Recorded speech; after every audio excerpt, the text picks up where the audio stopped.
welcome back. You know, as a sometime lecturer at the iSchool, I've learned one of the pleasures of being an academic is that you really can torture people with total license, your students. And the way I do it, everybody's got their own style, but the way I do it is I'll ask the students in my first lecture of the year to turn off all their devices and just listen to me for 45 minutes. And you ought to see the way people squirm when they're not online, or they can't hit that phone to see if there might be something more important than listening to me, which there probably is, but they can't do it.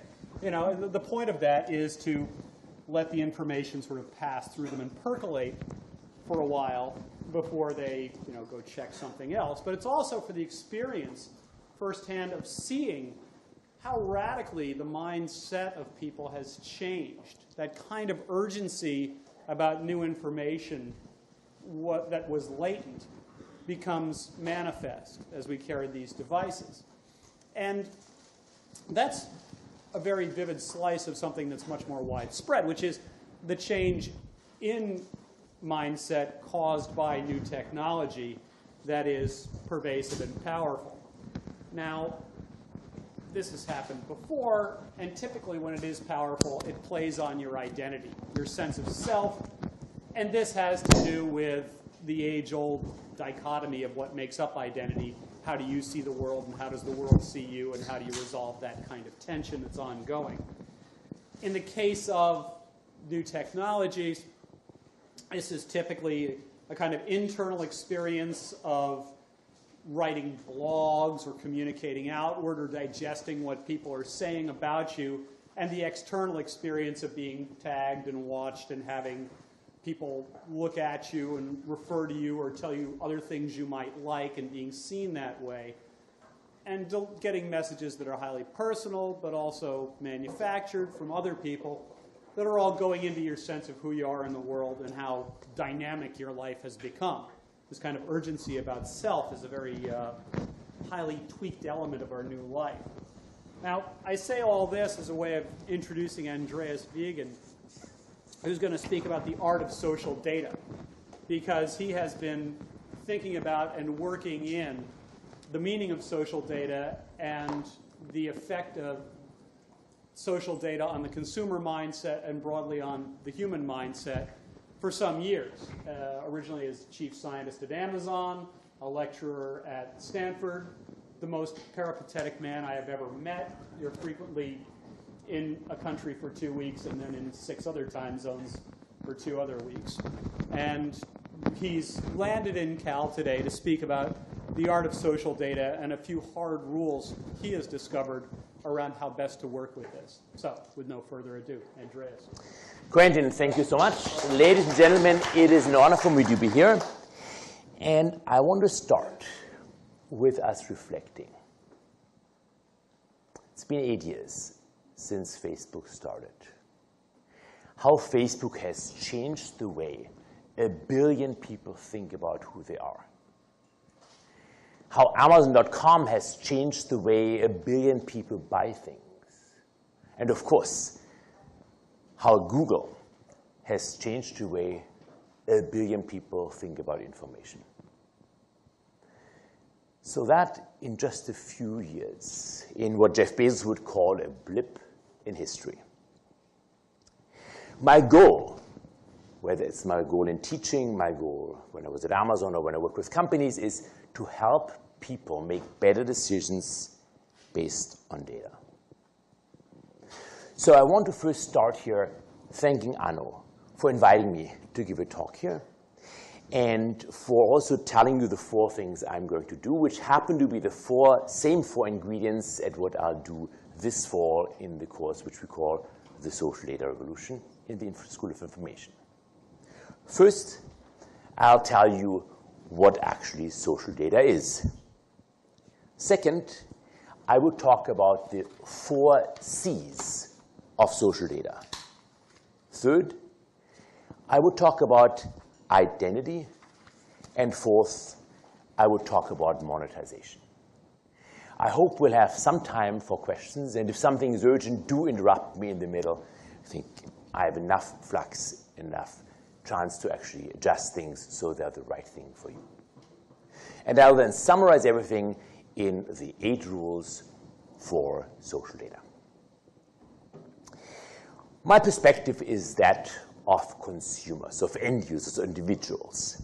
So what we have seen is a dramatic shift. What I call the social data revolution, enabled by technology,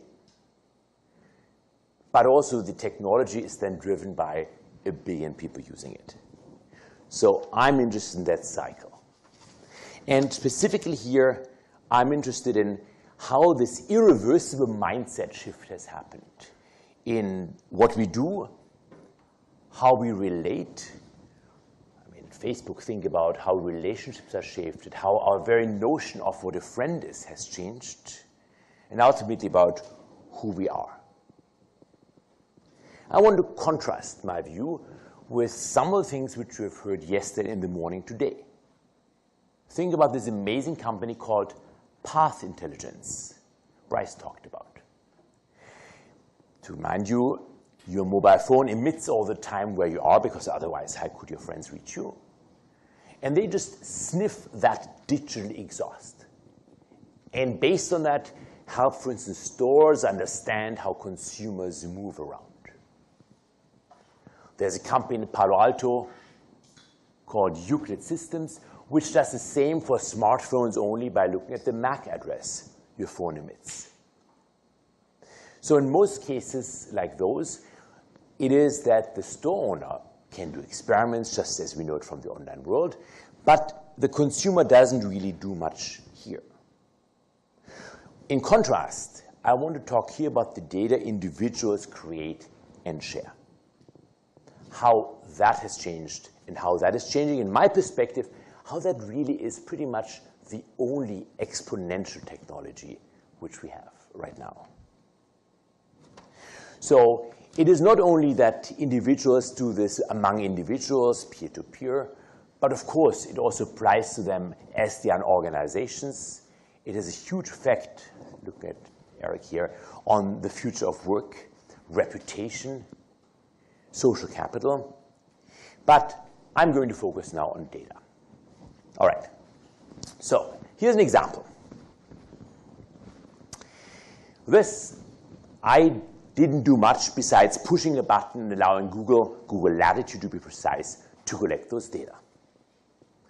And what you see from there, each of these dots actually has a time step. I live in San Francisco. I teach at Stanford. And sometimes it's 280, sometimes it's 101, hope springs eternal. And then every now and then, free lunch at Google, free lunch at Facebook. I have friends there who sort of treat me there. And then they call it enemy territory, but maybe I should flip it from here. I sometimes come out here and at Berkeley. I don't really do anything actively to this besides giving Google permission, and they actually do an amazing job. For instance, when I do a search, it of course is more relevant for me if I see the research results related to where I am, if I use maps, if I use navigation. So all of these things coming together to this fine density of every single location I visit. 2 weeks ago, I had dinner with a friend of Terry O'Dean's, Danny Kahneman. And I showed Danny that it even picked up when I got up in the morning. And that, Danny thought, that actually makes him uncomfortable, which I think is interesting. That notion that I move from my bedroom to the kitchen to make some coffee gets picked up in the very fine granularity by moving from one Wi-Fi spot to another Wi-Fi spot by Google Latitude. Now, I choose to actually socialize those data. If you go to Weigend.com, you find on Weigend.com/itinerary precisely my location, probably within 3 meters right now, knowing that I'm on stage. And not only this, I also have future data which are socialized there, namely the next flights I'm taking, et cetera. And people always say, oh my God, isn't that a security risk? And I always say, well, if somebody wants to break into my house, please rather do it when I'm not there. Less traumatic. So we create in a social way local data, often through the mobile. And if you think about it, the mobile for many people is really the best proxy for the person. After all, what do you touch more often than your mobile phone? It also allows for easy interactions, lightweight interactions. So much for create. Now, the real innovation is no longer the creation. Yes, sure, there are more sensors in the world than people. But the real innovation, which we've seen in the last years, valued at about $100 billion, which is about $100 per user, is distribution, social distribution. And the real insight Mark had is that what those of you who started off as engineers, learning that the purpose of communication is to transmit information, actually weren't quite right. It's much more that information is an excuse for communication.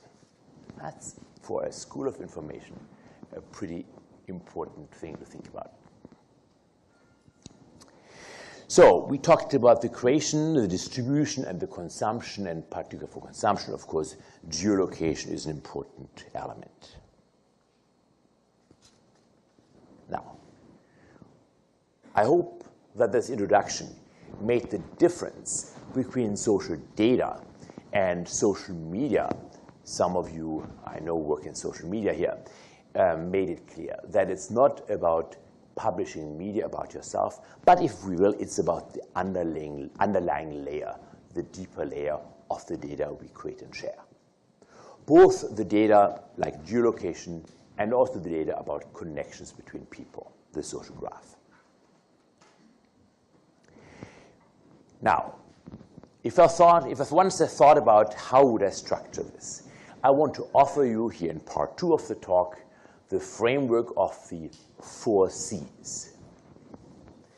The first, is what I showed you already, is content. And we clearly can relate this back to Google. The fact, as I said, 1 billion people think differently about content from the way they thought about it 20 years ago. Second one is context. That phone ringing in the background. If it only knew that its owner was sitting here in a talk in the lecture hall, and it's sort of embarrassing now for you to even reach in the bag, I know. I actually have a little device I bought in Hong Kong, which has a little switch, and when I flip that on, it sort of scrambles the mobile space. So if I really get annoyed in class, this little flip, everybody tries for a couple of minutes where they can still text, and then they put their phones away and thought something is not.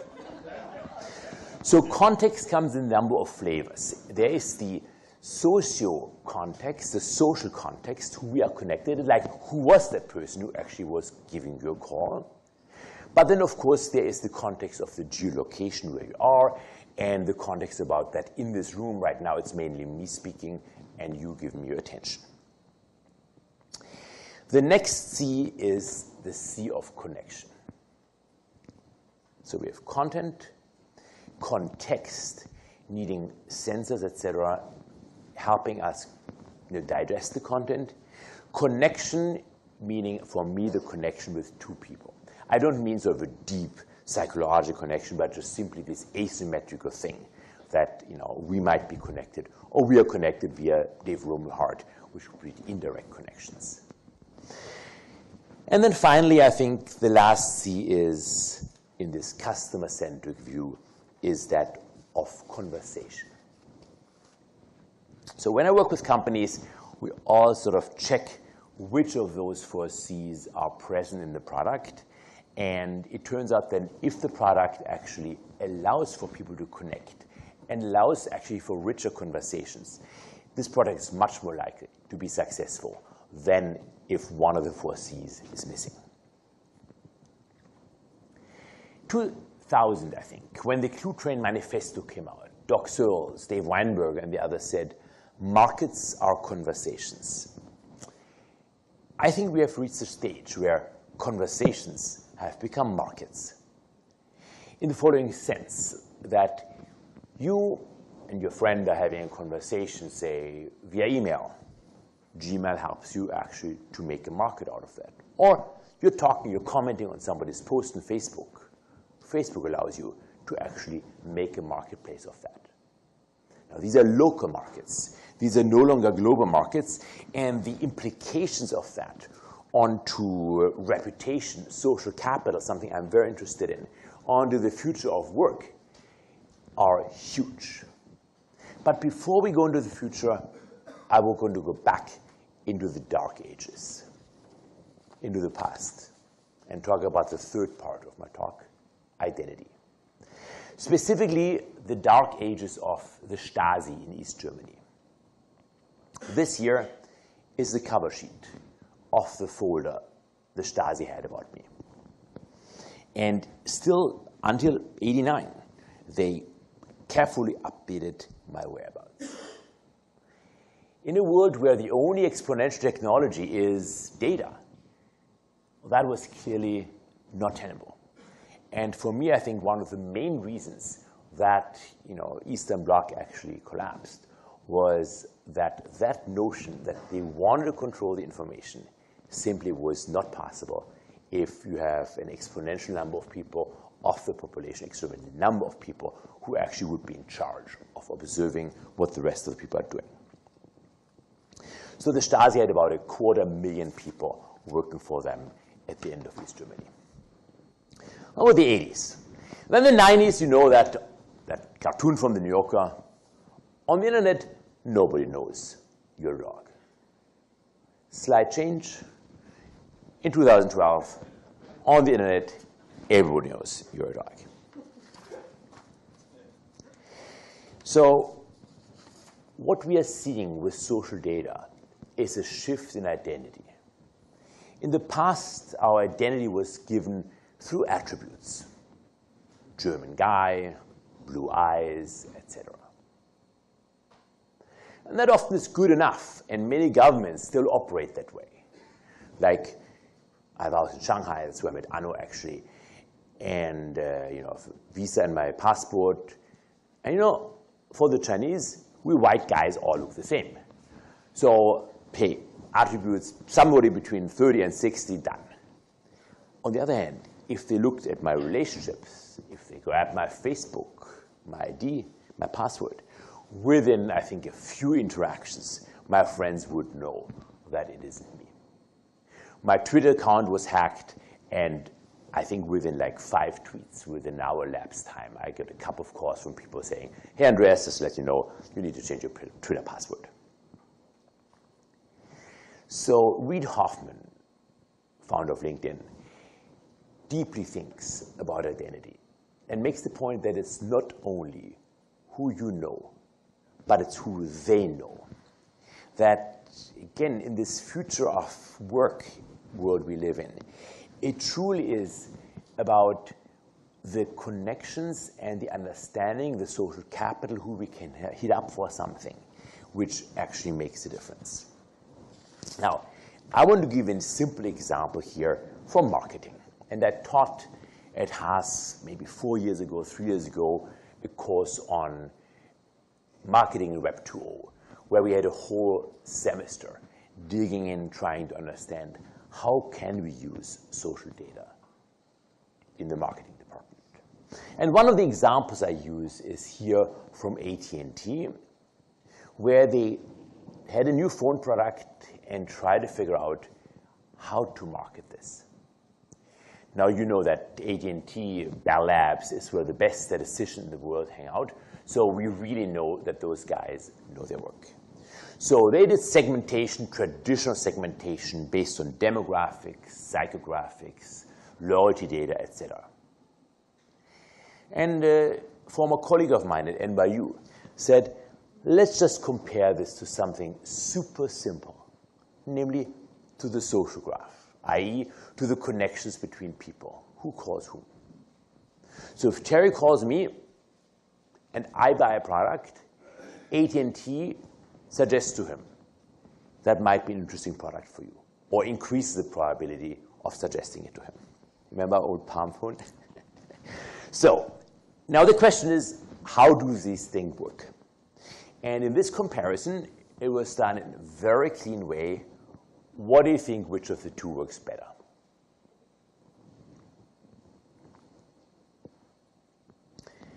Well, let's think about it. If it was segmentation, would I show you that slide? Of course not. So the only question is, how much better does it work? And it's about a factor of 5 in adoption rate. So what we have seen before, those 4 C's, which also are the essence of what Amazon's Share the Love used to be. And just to recap, it is the content, that is a book, for instance, I bought. It is the context, the fact that I bought that book. It is leveraging connection by Amazon asking me whether there's any friend who I might have who might want to get a note that I bought that book, get 10% discount, and I get 10% credit. And then finally, it is an excuse for conversation. So those 4 C's show up just as well here in this marketing example. Now, that's an old example. What I want to talk about in the last part here of monetization is what new business models are emerging based on social data. We all here know Craig Newmark. And see him actually next week at the Economist Conference. And the strength of Craigslist is, some people would say, anonymity.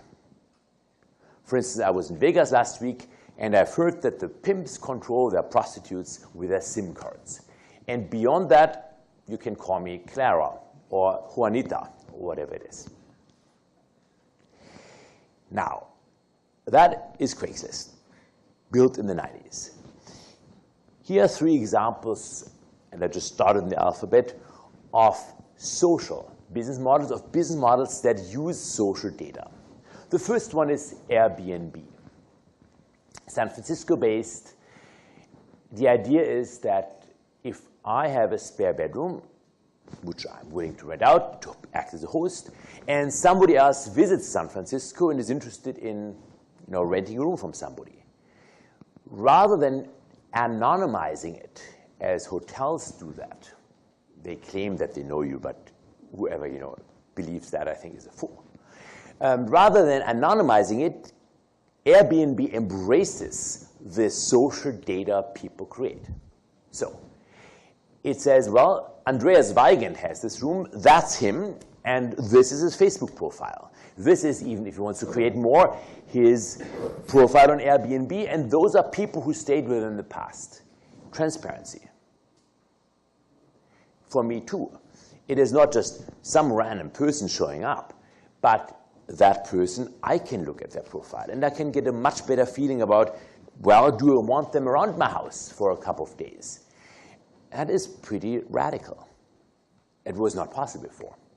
For my course, what I plan to do in the fall, unless it's illegal at Berkeley, is I was going to ask the students who apply for the course to give me access symmetrically to their Facebook. Because I'm actually curious, what are the reasons why they want to take that course? And it tells me so much more if they just have lots of famous people in their collection of friends. Is very different. These are the people tasked typically. It's very different for somebody being genuinely interested in what this revolution is about. And that's much more meaningful than having them write a couple of pages of an essay. Astrid. Who has done Astrid? Astrid is a startup in San Francisco. It's one of the many social to-do list startups. So let's say, usual example from TaskRabbit and the API via TaskRabbit, I want somebody to pick up my suit. Then I just say, pick up suit. They socialize my task. And then somebody shows up and says, OK, I'm going to take it $3 and deliver the suit to Andreas. Now, that is the element of just socializing my tasks. Now, let's say it's not my suit which I want to have picked up from the cleaners, but it's my kid who I want to have picked up from the cleaners, or rather from the kindergarten, say. And then it might be more interesting whether there is something I know about that person. What, can I trust them? Can I actually really, do I want to have that person pick up my kid? And vice versa. Do they actually want to maybe have a conversation with me every now and then in exchange to actually being able to, picking up the kid as opposed to picking up somebody else's kid at another cleaners or kindergarten? And the third example here is after the future of where we sleep. after the future of who does tasks for us, branch out the future about how we work. I have 2 teams at Stanford working with branch out. Branch out has, I don't know the exact numbers right now, between 10 and 20 million people using that app on Facebook. What it does, it is an app that helps basically recruiters find people who might be in the market for getting a job. Via friends, because when you accept the app, you give branch out access to your friends. Branch out sees about 500 million people's profiles, more than we have people in the United States. Now, the profiles are not super good.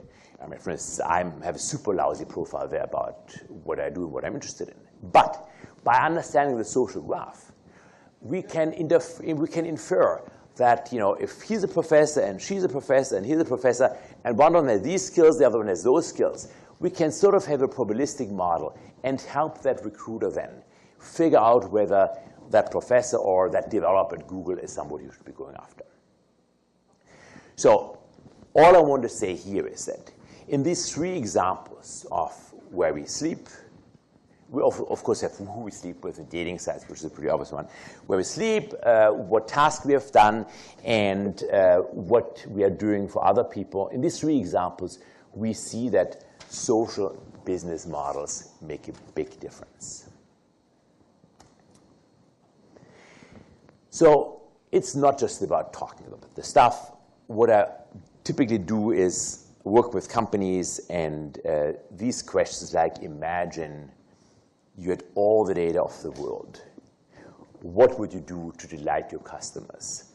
I'd be happy to give people, if people have time afterwards, some examples ranging from Sony last month to the American Express, where people really came up with amazing new products based on social data. Another example here is a few questions on social data intelligence, the social data lab at Stanford developed, where we have a bunch of questions helping companies understand of what they can do to do better. But this here is not a consulting gig. I want to close this instead by my 8 rules for social data. So this here is my last slide. Rule number 1, collect everything. Rule number 2, give data to get data. It is actually many reasons why that's a good rule. I gave a talk at a company called Early Warning Systems, which has data from all the banks to basically know that when you're showing up at this AT&T machine, somebody else might have already shown up at another AT&T machine with your card, and there might be a problem. And they give data to get data. Or they ping your phone as your credit card not present seems to be as an address in Russia. And if your phone is in the United States, that is not good for getting that credit card transaction accepted. Third point is, and that is something which is very close, Michael, we talked about that yesterday, the point, starting with the problem, not with the data. So see that tack here, collect everything, give data to get data, but then what's the problem you're trying to solve? And so many companies, this analysis paralysis, who don't actually think about number 3, by saying, oh, now we've got all the data, there must be some value in there, there must be a pony in there. All these companies, they don't get anywhere because they're not clear what the problem is. The problem might shift, but starting with the problem and then iterating, and not just with the data. Fourth one is very deeply me, that we want to focus on metrics that matter to the individual customers.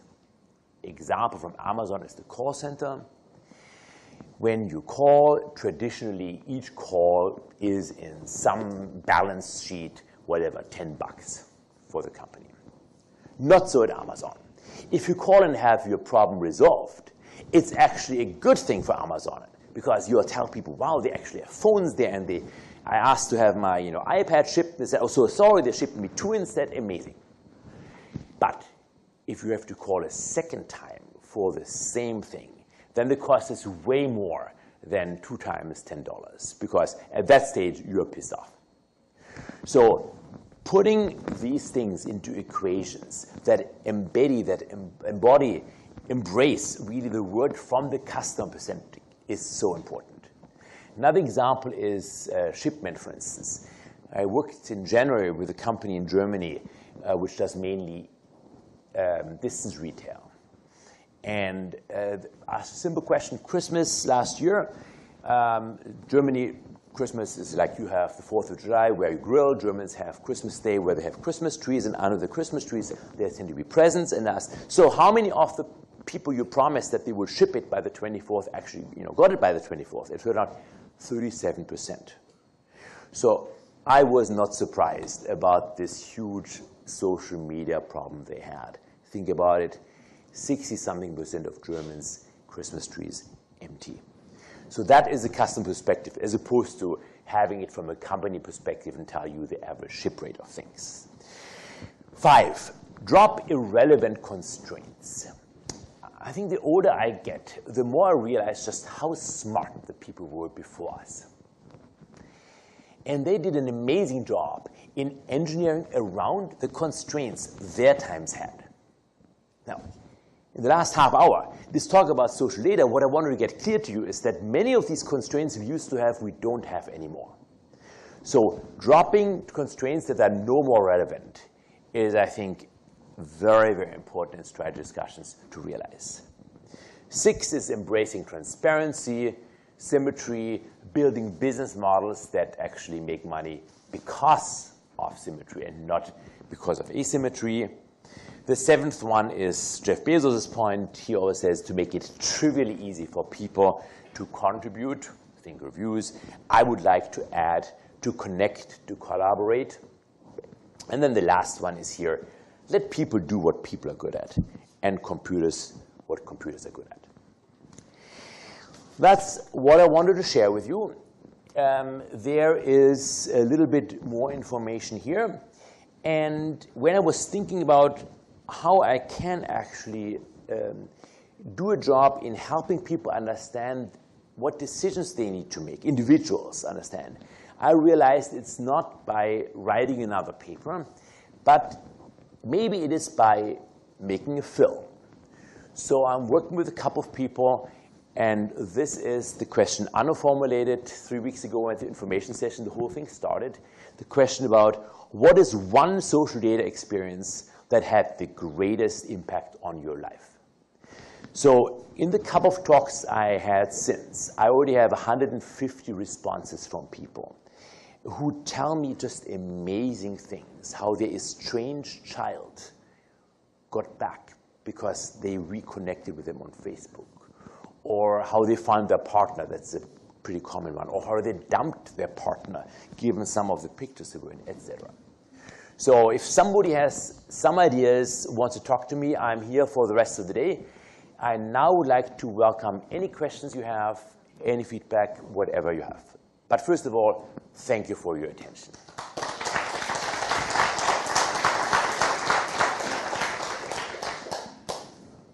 So, Eric. That was terrific, Andreas. Actually, just the very last point you had on your slide, you talked about let computers do what they're good at and people do what they're good at. What is that, and how is that changing over time? Think MTurk, Mechanical Turk, as one of the things I know quite well, where the idea was not to build yet better OCR algorithms, but to use the constraint that had disappeared, namely chopping up work into small pieces, and then letting people do. People see patterns whether they're there or not. And so allowing people to do that in an infrastructure, Mechanical Turk, is, I think, the thought we had as opposed to building better algorithms of trying this. Or one of the dating sites I work with, they have something called Dick Patrol. So on sort of these apps, it's not okay to show certain body parts or things that look like certain body parts. So it's actually not that easy for the computer to figure out whether that is the case. However, it is pretty easy for people. Although it's very interesting, the social norms and what is appropriate or not. We had to train the people elsewhere in South Asia first to understand what's appropriate and what's not appropriate. So that's an example of letting people do what people are good at and letting computers do what computers are good at. There's actually another way of saying this, which is don't blame technology for what's ultimately issues about society, which is social norms, institutional norms, as I learned from Arno. That's another way of saying the last point.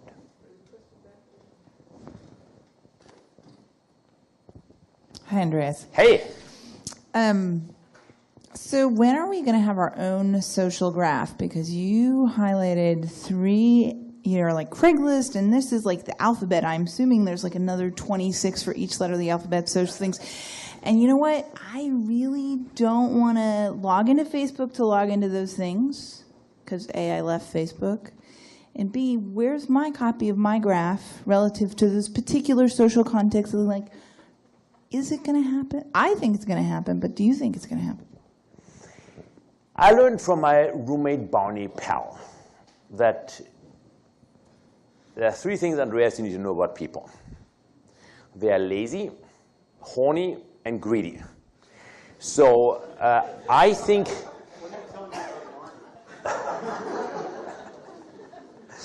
Kalia, the fact that people are lazy is what will make it very difficult for people to actually create their own social graph in some other network. We have had this conversation. I agree with you. It would be awesome. But I think most people just, think Google+, which hasn't been super successful. They try to, of course, seed it by using, with Google Buzz, using your implicit graph. But that's what people were not happy with. I have actually one nice slide here on a slide where it says a man and a woman. And the woman says, "Oh, honey, thank you for the pair of golden earrings." But who got the other one? Because he had socialized via Blippy his purchases. So I don't know. However, what I think is a very, very interesting thing to think about, and I definitely want to spend some time in the fall, and Quentin has some good ideas on this, is when we talk about identity to also talk about what is a group. So I'm working, another of my Stanford teams is working with Meetup. Meetup.com is, I think, like 10 million users or meetups a month. It's a reasonably big number. And one of the things we found is people come for the benefits and they stay for the community. That's one of these consistent things. However, whatever experiments were done, this is how the world of groups work. There are many questions. Do you fence in? Do you fence out? Do you define the group by the boundary in the first place? My personal view is, and that's just one random dude's view, that what matters is my local social graph. I'm just looking here in this room and seeing, the number of wonderful people who I met in very different contexts. That's just, for me, amazing. And for me, it doesn't really matter what institutions they belong to. All of that has disappeared, I think, in the world where the social capital, where identity is something which you create, as opposed to something which gets bestowed upon you by the institution you work for. Thank you very much. Thank you.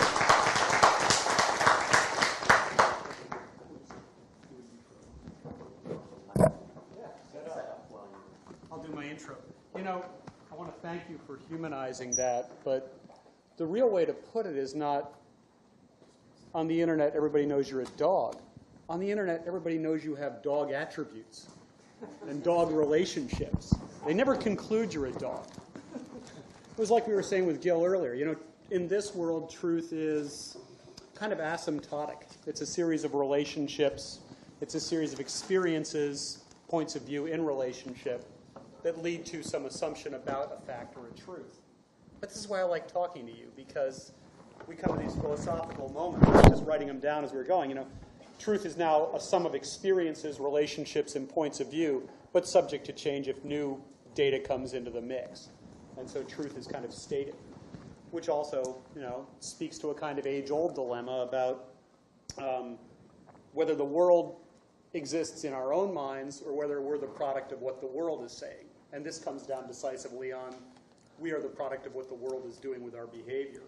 But where do we actually have a delta between, I mean, who of you filters what they say on Facebook, as opposed to just randomly take shots? Which of your kids do is more the question. We have to fit in both worlds, you know. What does the next generation do? They tend to act promiscuously. But I need to move us along. Anyway, the last point I wanted to make was, if you could delight your customers, what would you do? You'd give them their ideal version of themselves. They just don't know what that is yet. And that's because we have to sort through an enormous amount of data nowadays to sort out our needs, our identities, how to manage this, how to manage companies around this. And in this working with large data sets, as DJ was talking about today, we need to manage a lot of this. There are a few variables well, and there are more and more variables coming on, which leads us to our next speaker,